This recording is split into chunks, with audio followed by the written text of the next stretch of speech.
Welcome to the Real Estate Espresso Podcast, your morning shot of what's new in the world of real estate investing. I'm your host, Victor Menashe. On today's show, we're looking at human behavior to try and understand what's happening in the housing market. It's normal to associate a falling market with falling transactions, rising inventory, and falling prices. According to the laws of supply and demand, when supply increases and demand falls, you'll see all three of these classic effects: falling transactions, rising inventory of homes for sale, and falling prices. But a funny thing has happened on the way to the market. Things are not playing out exactly the way they do in the textbook case. In numerous markets all across North America, we are seeing falling inventory. We see inventory peak in October and November in many markets. Inventory in Nashville has fallen by 30% since the fall. Inventory has fallen by 20% in Charlotte, North Carolina. There's plenty of new listings, but they're not sitting on the market. Inventory is still falling. In my home market of Ottawa, Canada, we had 4 months of inventory in January. Now we're down to nearly 2 months of inventory by March. Prices in my home market have fallen by 16.8% since the peak last year, but that appears to be driven more by tightening lending criteria than anything else. In Salt Lake City, homes for sale inventory has fallen by nearly 50% since October. There it is again.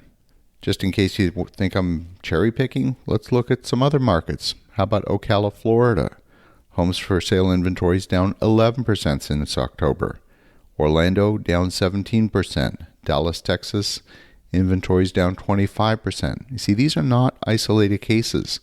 Pretty much everywhere I looked, I see falling inventory. I didn't cherry pick any of these markets. Well, let's have a look at some coastal markets. How about New York area? Let's pick a suburb like maybe Larchmont, New York. Inventory's down 30%. How about Staten Island? Down 30%. Is it possible that we're seeing a seasonal effect? Does inventory fall during the first quarter in most years? Well, no, in fact, we usually see the opposite. Inventory grows during the winter months. Homes that are listing are not sitting on the market for months and months. They are moving. So why is inventory falling? Does it mean that fewer people are moving? There seem to be plenty of jobs activity. People are still moving for work. Yes, layoffs are up, but the jobs market seems to be absorbing laid off workers at a reasonable rate.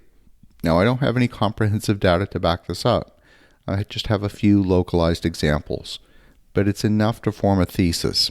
And the thesis is that people are not selling their homes unless they absolutely have to. Many people locked in a good interest rate over the past 5 years. If they sell their home and they buy a new one, they're going to be forced to lock in a rate at a much, much higher rate than they had previously. They're better off keeping their home and renting it out. And if they have to move, they can often rent for less than it would cost them to buy at the higher cost of borrowing. So rent out your existing home and use the proceeds from the rent to carry that home plus a bit more, and use the excess cash to lower the cost of renting the new place. In the meantime, you're still building equity in the existing home, and you're paying less in outgoing costs compared with selling and buying a new house. When you do the math will tell you what to do. So there are a number of homes that under normal circumstances would hit the market. These homes are staying off the market. Yes, we've seen a rise in interest rates. If we look at the yield on the 10-year Treasury, it peaked in October. Is it coincidence that inventories peaked in October? Maybe. I really don't know. Despite all the rhetoric and bluster by the Fed about raising interest rates, the market continues to bid up the price of the debt, and the yield on the 10-year Treasury remains fairly low. It remains historically low compared with the short-term rates. Let's look at days on market to see if that offers any insight. Let's go back to the coastal market. Staten Island homes are currently selling in 65 days, down from 92 days in January. That's a fairly slow-moving market compared to the rest of the country. In Dallas, homes are selling in 28 days. That's down from 43 days in January. Orlando is 27 days, down from 45 days in January. Homes in Charlotte, North Carolina, 17 days, down from 36 days in January.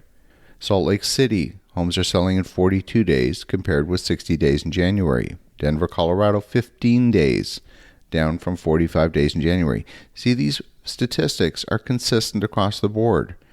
Homes are just selling much faster now in the month of March than they did in January. Is that a seasonal effect? Well, it might be. People don't go out and visit open houses quite so much in the middle of winter. But could this be really a seasonal effect? Well, not really.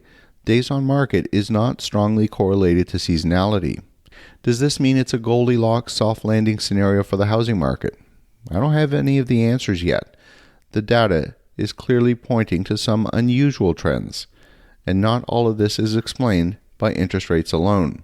Over the next few weeks, we're going to dig into this further and understand what's really going on, but there are some clear, visible shifts happening across the nation in almost every single market, and this data is at odds with what we're seeing in the headlines. As you think about that, have an awesome rest of your day. Go make some great things happen. We'll talk to you again tomorrow.